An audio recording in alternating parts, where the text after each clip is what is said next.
Are you excited? You're not excited, are you? It's okay, it's been a long day, I understand now. I appreciate your patience. We've been here a while, you know. It's okay, that's fine, don't worry. This is called not valid unless signed. We'll get into why in a second, hopefully. I'm Faris, that's not important for now. Are you guys all good so far? Anything you've seen, enjoyed, learnt something new?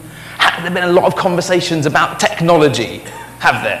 Have there? Right, well, let's talk a bit about that. And I've got a timer, that's good. It's very official. Wait, I'm using this thing to click? What do you reckon? It worked? Okay, I'll leave this alone. Right, good, excellent, this will be fun. I am going to very quickly, but not by talking too quickly, whoever couldn't understand before, I'm going to rapidly, rather than fast, rapidly process through these topics. Technology, fear, identity, signatures, trust, networks, and thanks in 16 minutes and 42 seconds. You'll know where I am in the presentation because there's signposting. So if you get bored, imagine it's nearly at the end. Okay? All right, it's going to be okay, don't worry everybody. Let's start talking about technology, shall we? This is how lots of really bad presentations start. What you do is you go, oh, this word, the Webster's definition of this word is blah, blah, blah, blah, blah. Who cares? However, it does occur to me that everybody talking about technology today was talking about widgets and software and APIs and technology that's fundamentally driven by Moore's law and therefore has a tendency to exponentiate. That kind of technology, that's the kind of stuff we've been talking about today, isn't it? I think it's important to reframe this conversation because technology isn't some magical new thing. Moore's law is a magical new thing, and that's different. It isn't the same thing. You shouldn't conflate the two. Technos logia, study of art. That's not what it means, though. That's the etymology of the word, not what it means. Don't be confused between the two things. Because meaning is culturally derived, right? This needs to have audio on it. It's important. See, what I thought I'd try and do, can you hear that? Is it going through the speakers? Oh, exciting, this will be fun. So, I wanted to understand what this T means, because it means something specific, in my opinion. A specific, culturally derived definition of the word, because words only mean things in reference to culture and how everyone understands them. So I made a thing, and the thing, I think, encapsulates what I think the word here means, and then I'll talk about why that's not right, for a bit. See, it's not very loud, is it? Anyone? No? Nothing? Disappointing. I'm just hacking the system a little bit for you.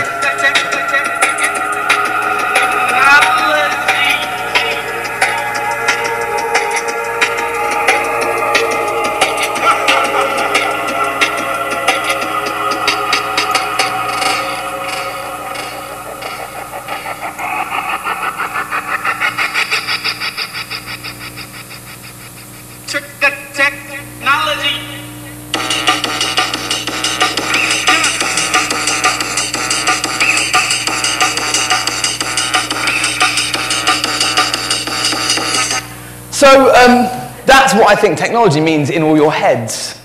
It plays to a late 90s jungle track from the 90s called, from the UK called Prisoners of Technology. That's partially relevant. It has robots in it and widgets and software and satellites and things that seem cool in the 80s. It's not really the only thing technology is. And so I thought to reframe this conversation and not be kind of, you know, oh, I'd make that thing to introduce it. It occurs to me that when you start presentations, you should make lots of loud noises, because no one's really paying attention until you do that. People tend to be looking at their phones and stuff. It's terrible nowadays, tell you. Technology, right? What do we mean by technology? What does all that stuff I just showed you mean? I think when we use the word technology nowadays, we have a very specific definition, an unspoken human definition that we are deploying. It is best described, in my opinion, by this chap, Bran Ferrin, who was the president and research director of the Imagineering department at Walt Disney. Are you familiar with the Imagineering department at Walt Disney? You are. Anyone not? Yes, you are. Excellent. It's cool, isn't it? It's like R&D for Disney. It's where geniuses like Danny Hillis, who basically invented modern computing in some aspects, go to design rides, I guess. Anyway, that isn't the point. So Bran Ferrin, right, he's really smart. He used to run the Imagineering department, and now he's the special advisor to the Joint Chiefs of Staff of the United States, the country and the army and stuff, right? So it's important to understand what he thinks. And he said, and this is the fear section of the talk, so if you're frightened, now is a good time to feel that. He said, what technology is, what we mean when we use the word technology is specifically stuff that doesn't work yet. That's what we're talking about. Because once it works, it stops being technology. Bear with me, this is important. Things that are in the world when you are born are stuff. I like Gavin to talk about stuff. Stuff is a good word. Things that come into the world when you're a teenager are exciting stuff, and things that come into the world after about 30, maybe my age 33, are scary stuff, because your brain changes. I'll give you an example. People that grew up with TVs in their front room, TV is stuff. People in my parents' generation didn't have TVs. TVs encountered their living rooms when they were about sort of 15, not stuff, technology forever. See what I mean? The reason I mention this is because when we talk about technology, we're not usually talking about writing or language, are we? But writing and language is the most important technology we have thus far created for ourselves. It's utterly immersive and utterly pervasive, and therefore, because it's always been stuff to all of you, your brain doesn't really think of it as all the robots and satellites and widgets and stuff that doesn't work yet. But it's super important. It's fundamentally, massively important. It's the only technology platform we've invented thus far that we use inside the operations of our own mind. It's a tool that our brains use to think with. To me, that's the best definition of technology I can think of. It's internalized technology. We are no longer the same. In Lacanian terms, we have split from our other because we have words in our mind. Now, technology, the whole point of this talk, this presentation, this conference, this day, was creative and unexpected uses of technology, right? So what was writing invented for? Anyone? Anyone? Bueller? So, as far as we understand it, and you all know this, you're just being shy because it's late in the day and I talk too fast in a funny accent. I know. It's okay. As far as we know, the last or first recorded writing that we understand is called Cuneiform. It was invented, we think, in Mesopotamia about 3,500 BC, and it was designed to do inventory management. That's what writing is for. That's why we have language. Because if you have stuff, you want to keep track of the stuff. And then you can tax people on the money they've got, and you can sell the stuff that you have. So inventory management was a reason, the need state that writing was created to solve. The unexpected effect of this was something else. Want to guess what this is? That was good, wasn't it? It swaps around. Anyone want to guess what this is? So, when you have a system to do inventory management, right, that's language, you've basically created a database. Now, an immediate need that's unforeseen when you do this is a way to authenticate the data. Because how can I tax you on it unless it's real? How can we all agree the data is real? So the first accidental deployment of writing as a technology was in the creation of signatures. Signatures are identification technology. They are a stamp, a totem. They make the data beholden to somebody or something. They're a trust mark. In ancient Mesopotamia, they didn't do writing. They did clay tablets with little sticks, hence the cuneiform thing. So their signatures were these seals. So you'd roll the seal, a unique carving, on the clay thing, and you'd have a signature. It would be authenticated. The data would be robust.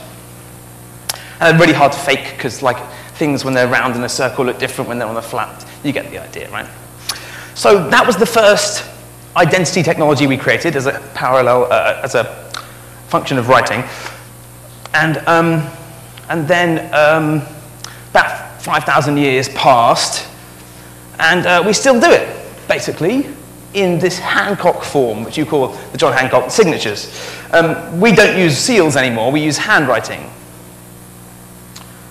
That's an identity technology. It's an authentication system. It proves you are you. It is in some aspect a metonym. It's a metaphor made up of a smaller part of yourself that represents the larger part of yourself. Technology, as I said, as we commonly talk about it, tends to accelerate. One of the defining characteristics of our modern age is this sense of endless acceleration driven by the exponentiation of Moore's law.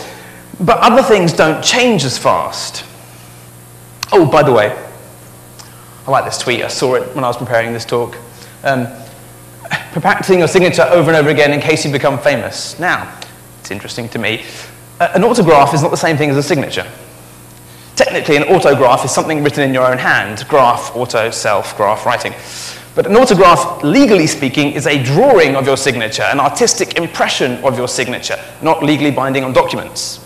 Signatures are, because they denote presence and they denote intent. Autographs do not. Important distinction. So you can't go up to a celebrity, get them to do an autograph with a folded up contract and go, ta-da, I now have your money. That doesn't work, you see. It doesn't count. Okay, so in 5,500 years of technology of writing being the first and most important technology we've ever had, signatures remain the identity system we use, which is a bit weird. Credit cards in this country, and all countries actually, are not valid unless signed, hence the name of this talk. The signature makes the card valid. When you put through a credit card transaction, you have to sign a bit of paper. That's really odd to me, that we still have to do that. These idiosyncrasies of the American banking, not exactly, like you still use checks here, which aren't really used that much anywhere else. But the signature thing is interesting because the signature is the same exact function, identity authentication, that it used to have 5,500 years ago. Except, and this is really interesting, I think, you know when credit card, in shops, the credit card person asks you for ID sometimes to show with your credit card? They're not technically allowed to do that. By the agreement they have with Visa and MasterCard, your ID, your signature, is the only identification you need to use a credit card. The signature is your identification. So, when I got to America about a few years ago, I noticed something very particular about the way transactions work in this country. The function of the signature is an anti-fraud mechanism. It's designed, you sign the card, you sign the paper, and the teller compares the two, and when they look similar, the transaction is approved. That is the legally required process for making credit card transactions, technically above $25 now, but used to be all transactions. No one in America does that, ever. It's weird. They give you your card back, then you sign. Have you noticed this? Are you familiar with this behavior? See, you're nodding. You can hear me. That's good. Everyone else, do you agree with my conceit that people give you the card back first and then you sign? Wow, such energy in the room. It's so stimulating. So it occurs to me that that's weird. And so one of the things we did to think about how weird it was, set up a little art project called the Signature Project, whereby when I buy things, I sign gibberish. All kinds of random, non-my-name gibberish that is not my signature, is not on my card, and is therefore entirely invalid as a way to denote my authority, identity, and presence. None of these transactions, therefore, are legally binding, and therefore, if I chose to, I'd go back to the credit company and go, I didn't make any of these signatures. Please give me back all the money I've spent. Because I do it for everything. So I do little drawings. That's clearly not my signature. No one's ever asked me once. When Prince Harry was getting married, I started signing my name Harry for a while. That was quite good. I enjoyed that. When I go for brunch, sometimes I use the word brunch as my signature, or brunchy in this case. Brunchy is good. New York being very important, brunch being very important in New York, there's a lot of brunch ones on the blog. Dozens and dozens, in fact. Because I'm not very inspired creatively as a person, am I? This is my little tribute to Jonathan Harris's We Feel Fine project. We Feel Fine. I had some steak, apparently, and I wrote the word steak in stylized graffiti, sort of gibberish. That's nice. This is when I went to Sweden. It says Sweden on it. You're getting a theme here, aren't you? How literal I am in my expressions. Good, excellent. Food, very generic food here. The hard thing about this is I have to go through every single credit card receipt before I put it up on the internet to check my full credit card number's not on the receipt, because sometimes they do that. My brother was on there. When you signed that food, did the waitress No one ever says anything. It's not just that I sign it. I take a photo of myself having signed it, and they say, no one even asks what I'm doing. I have to keep going. This is my very affirmative statement. Yes. This one is a smiley face. So you get the idea, right? I've been doing this for like a year. No one's ever stopped me, ever questioned me. My identity clearly is very fluid in this aspect, which is probably not right. Identity, I have often believed, is contextually fluid in the way it is expressed behaviorally by human beings. When I am here, I act differently than I would do than if I was at a funeral, and that is appropriate because my behavior is contextually modified and identity is fluid enough to respond to that. When the web began to fracture itself away from the idea of destinations to distribution and aggregation, I began to think that maybe my identity was distributed across digital spaces, that across different parts of the internet, bits of me would be splayed and bits of me would be contextually appropriate. So the bits of me that were pictures would be on Flickr and the bits of me that were music would be on Last.fm or on MySpace or whatever. So I had this thought that identity was distributed, right? And then Connect with Facebook happened. And I realized that Connect with Facebook is like a signature. In fact, it's like a really special kind of signature because it brings all these distributed bits along with you. Not just the name and identity, there's all other this stuff around you. And more specifically, and the bit that I didn't think of, is that it brings everyone you know with you too. This is the social graph concept. And in Facebook's conception of the social graph, you are a node on the graph connected to many other nodes that are interconnected, usually in quite dense groups, because that's how friendship groups tend to work, right? Wow. So I was like, am I a node on the graph? I don't know.